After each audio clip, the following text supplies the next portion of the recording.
So this car, the Ferrari F50, was one I was tempted to run a little while ago, but I never got round to actually doing it. However, I have now been challenged by a good mate of mine, Genji, in order to actually try and beat their time with their Ferrari F50, which I have built to basically the exact same as their specs, minus the bims. Mine are a little bit different because I prefer these ones. But this should be an interesting challenge, because I think the F50, if I didn't use the Opel Speedster, I think could have possibly toppled the Rosian. But we're going to find out, how, haven't we? We've got 2 target times to beat.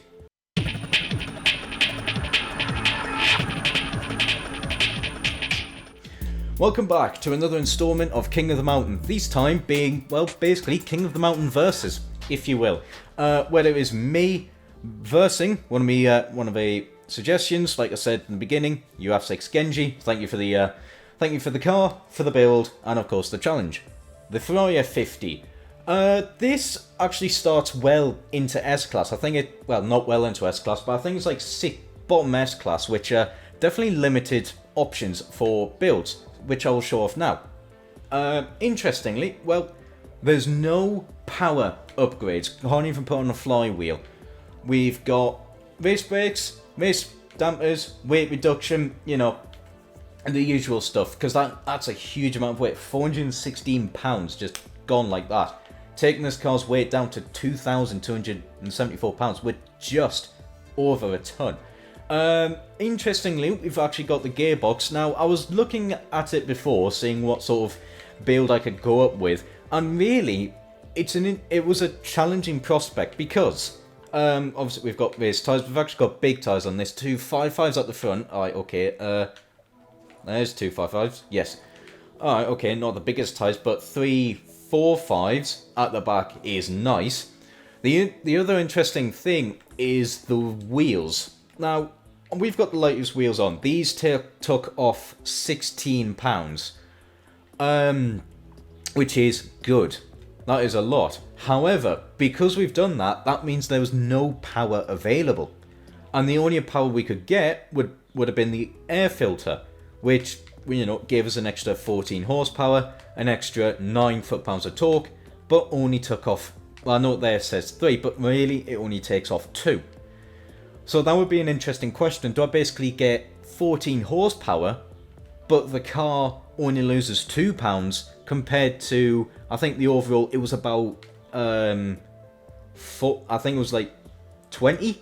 Like £22 overall? Yeah, it's a big drop. You know, I thought, nope. I sort of had to look at the build and go, would I change anything? And the answer to that is no. This is pretty much how I would build the F50. So, the benchmark, what we got here, 0 to 60, 3.2 seconds, that's good. 0 to 100, 7.4, again, that's pretty damn good. Braking distance, yep, all smashing, under 100 foot for 60-0. Yep, lateral G's is very high as well. Very, very high. This, I think this could definitely beat the Rosian. And possibly the Opel as well. But there's only one way to find out, and that's to take up Fujimi Kaido. Okay, here we are at the base of Fujimi Kaido, going to have 3 attempts to get this Ferrari F50 up the mountain as quickly as possible. The current leader is now the Opel Speedster with a 4:31.316. Now, the target time that was set by Genji was a 4:33.657, which is damn impressive. That would have put it in 4th place, above the Ascari, slightly below the Devon. I think this is going to be top 3. Easy. This is definitely going to be top 3. Will it be the... well, actually, we've got the Porsche as well with a 4:32. I think no lower than 4th will be this car. I think it will definitely be top 4. Yeah, that's what I'm going to go for. But, 3 runs, let's see how it does. I'm also going to turn my headset down so I don't get deafened by the Ferrari F50, because I know it's quite loud in this game. Right, okay, let's set things on the way. Oh god, what's that rearview mirror? Why is it melted? That's That is a really awful looking rear view, I have to admit. Whoa, Christ. I dinged the wall on turn 1. That's not a fantastic start, but, you know, it's only run 1. We've got another 2 after it. Okay, that was a little bit wide through there. Oh yeah, interestingly, because I forgot to show that off, you can't put on any race rear aero on the F50. There's none whatsoever. So, I mean, to be honest, I don't think that would have mattered too much anyways.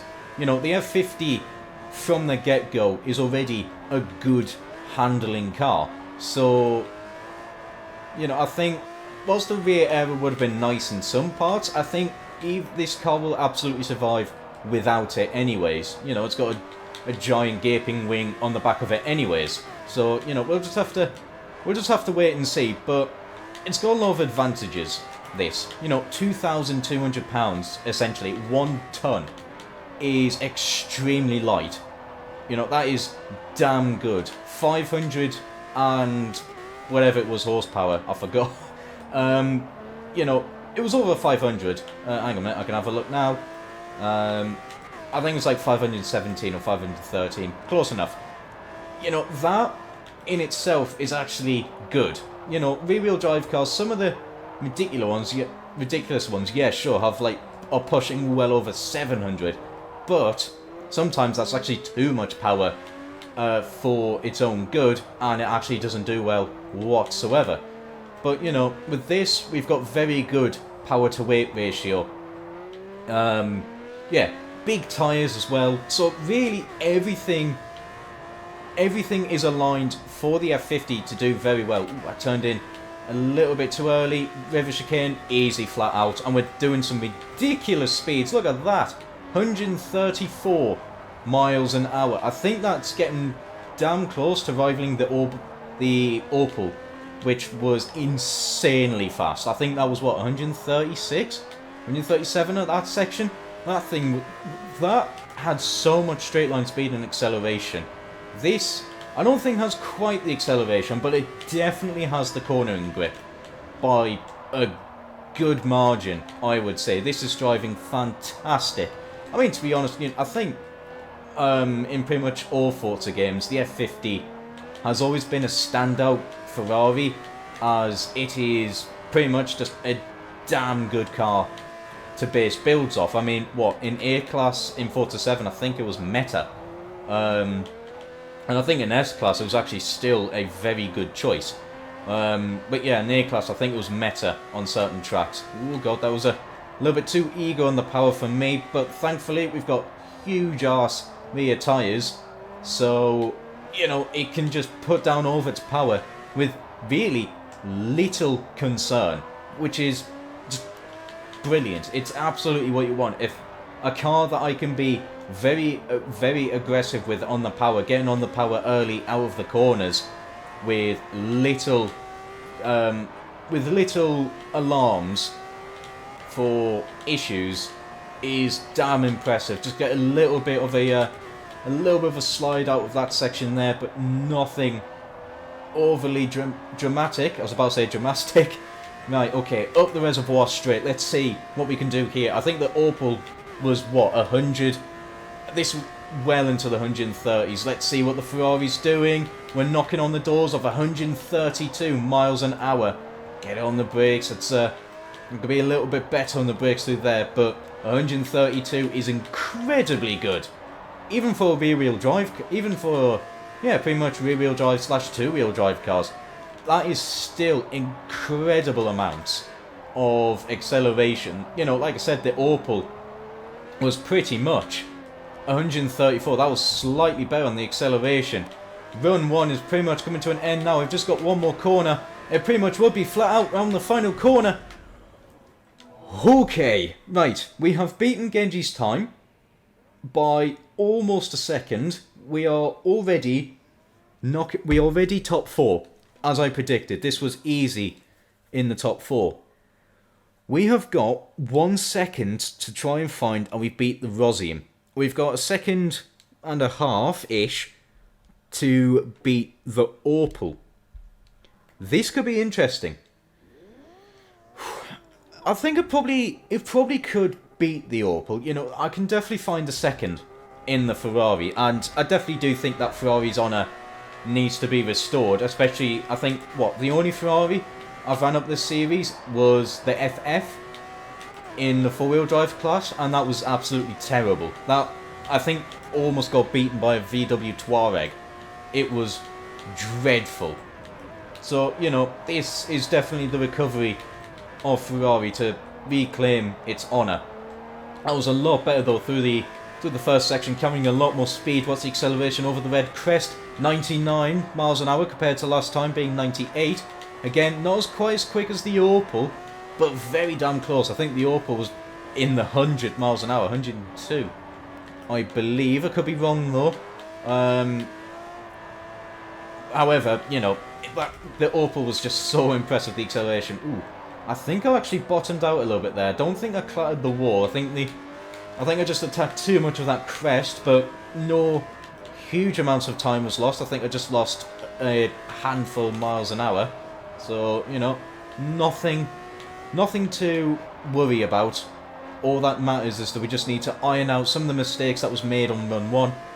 And, you know, everything should be completely fine.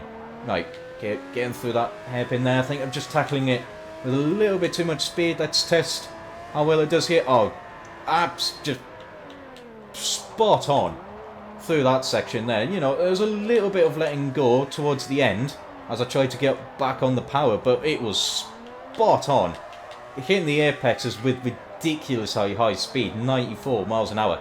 I think that's possibly the fastest a car's ever gone through that left-hander just before the 4 hairpins. I believe that is. Which is definitely a fantastic feat for the F50 to withhold. Look at that, just flat through the river chicane, carrying some insanely high speeds, like 118 miles an hour, flat through the chicane, and there is still grip to boot. Is nothing short of impressive. It's a seriously great car to drive this, but you would sort of expect it from the F50 that it is just this damn good up Fujimi Kaido. You know, it's damn a good acceleration. I'm struggling to sort of think of sentences here, but yeah, the grip now is just damn impressive. You can be you could be pretty damn aggressive with the power, and the Ferrari will just keep giving you grip. The brakes as well is damn nice. The low weight helps with, you know, the turning, overall grip. You know, the sensible levels of power as well is helping keeping everything under wraps. Yeah, sure, you know, if I'm an absolute buffoon, the Ferrari will misbehave. But I really do have to be an absolute lunatic. You know, if I treat the Ferrari well, it's going to give the results. So, you know, there is that. And yeah, it's just everything is well with this car. And that's the main thing really to look at. Is just everything that you need for a fast car is in the F50. And, you know, first run already 4th place with time to improve. You know, it's what you would expect from it. Sure, you know, you would expect the F50, possibly even the F40, to be impressive cars for this. But yeah, like I said, the F50 I think has always been a very strong car. 132 miles an hour again, and we're better on the brakes that time. Now that I applied a little bit more pressure on it. Yeah, much more impressive out of the reservoir straight hairpin thing. Now we've still got a few more corners to go. Let's see how you do with that. Again, just no causes for alarm. There was a bit of understeer through there though, I will admit, dragging the Ferrari very wide. Can we do the last corner flat out? We certainly can. Oh, I clipped the wall. It doesn't matter though. We've gone faster than the Opel immediately. If I did not clip that wall, that was 2 seconds faster. Or 2 seconds faster. That one run. And I'd clipped the wall. There was... Okay, so final corner is flat out. We've got a new leader the Opel has been dethroned immediately. However, it's a car from what you would expect it. That's the thing, and it delivers. You know, I've had cars that I expected to be very good in the past, like, you know, the Ascari. I was expecting that to be closer to the Rosian, and it wasn't, which surprised me. You know, it was one of those ones that it felt really disappointing, but it still gave a good result. This, you would expect it to give a fantastic result, and it does deliver. You know, the run, I think, pretty much looks quick. I think the Opel's run just seemed so impressive because of just how fast it could be in a straight line, and the fact that it could actually still deliver in terms of the cornering at the same time. So, you know, it just delivered on every level. And the F50, I think, definitely is delivering better through the corners. Absolutely, just, I think, no argument there. But I think where the Opel gains that car's time... Oh, I accidentally put in first there. I don't know why. Was I not in third? I swear I was in third gear. Oh, okay. Well, you know, I've pretty much got to try and get the rest of this run perfect, and then not crash into the wall at the final corner. Oh, that's a little bit of a shame. But thankfully the gears are actually quite long, so yeah, sure, I lost probably a little bit of speed. Come on, just boot it. Yeah, just let that back end go loose a little bit. But again, the Ferrari can really deal with it. And the time shows. It's just massive. It's impressive. It is very impressive. And no word of a lie. Right, okay, come on though. We've given this car praise well. Around the 4 hairpins now for the final time. Let's try and claw what we can. Again, flat through the river chicane. 119 miles an hour. I'm going to put it in fifth. 133 miles an hour. And we're just able to just dart it into these corners, and it will keep kissing all of these apexes. It's just... This is such a fantastic car to drive. It really, really has been. And the fact that it's... I think, you know, if I run this earlier... definitely if I ran this earlier, then, you know, the Rosian would not have been the leader of the two-wheel drive leaderboard for as long. By miles, you know. Considering this is already, I think, what, a second quicker than the Rosian? And that was still with mistakes present, especially at the end. So imagine what this could do if a competent driver was actually behind the wheel and not me. No, this has been a fantastic car, and yeah, it showed the results is there. And, you know, that's all that matters, the time at the end. Right, come on now. We've still got, you know, 25% roughly of this run left. We can surely... Can we get this down to a 429? Can we be tussling with some of the top four-wheel drive cars? That, I think, is a interesting question. I'm just gonna floor it through that. I'm just gonna try and be as aggressive as possible, and the Ferrari will, you know, it will still behave. I've got to really, really flash it to make the car misbehave. So I'm hoping that we're able to get just a few more tenths. Oh, I accidentally turned in a little bit too early, trying to scratch me head. But the Ferrari still's fine. We're still very good on the brakes, still keeping it tight through the corners, staying on those apexes. Come on now, we get on the power there. Just small instances of oversteer, but so easily correctable. Come on now, just 2 more corners to go. Just got 1 more corner that we know we could be flat out at. I've lost vibration in my controller. It doesn't matter. Can we do it? Oh, it's so close. No.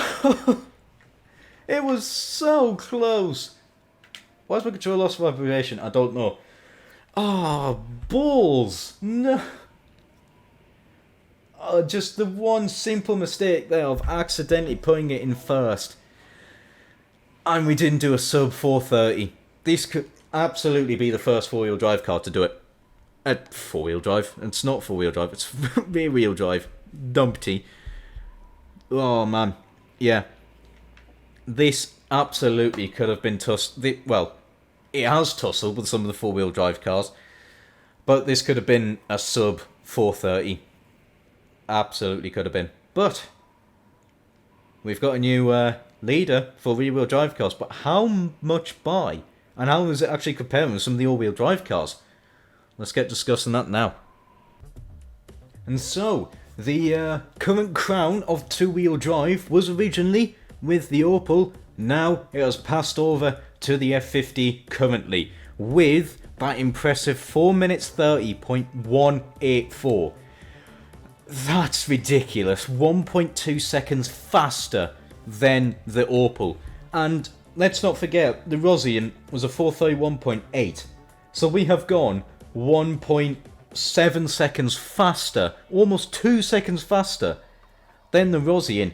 If, for some reason, I didn't double downshift and crash into the wall, I definitely do think that could have been a 429. That could have been a 429. I don't know whether it would be faster than the Evo 6, which would have been a 429.2. I think it could have been faster than the Alfa Romeo 155. That did a 429.867. So, yeah, it's a little bit of a shame that the double downshift did happen on the run when it did. You know, that could have easily thwarted the 430 barrier, which would take some serious machinery to get into that territory, especially for two-wheel drive cars. I mean, even for four-wheel drive, that requires some serious car, let alone for two-wheel drive, which requires even more. But, you know, is what it is, sadly. I've only got 3 runs. But yes, I did beat Genji's time by 3.5 seconds, 3.5 seconds. However, it was a fantastic challenge. Thank you for the car recommendation. The other thing as well is, I think I was being caught out with just how good the F50 really was. How aggressive I can actually be with it. How much turning grip actually is there. Yeah, I think the car was so good, it caught me out with it. But I'm going to have to call it there for a video. Do hope you enjoyed. All feedback is appreciated. If you want to send in some cars for me to run up Fujimi Kaido, whether it be a car 4 King of the Mountain, or you just want me to send something silly up it, like the tuned Prius Rogue sent me, then you know what? Let me know. Feel free to post that in the Discord, actually. I've got a link. There'll be a link in the description. You know, there'll be rules on how to submit things. If you want to do it for King of the Mountain, then, you know, put it in that channel. But if you want to suggest something silly for me to do, then, you know, post it within the relevant area. However, that is it from me. Take care, and ciao for now.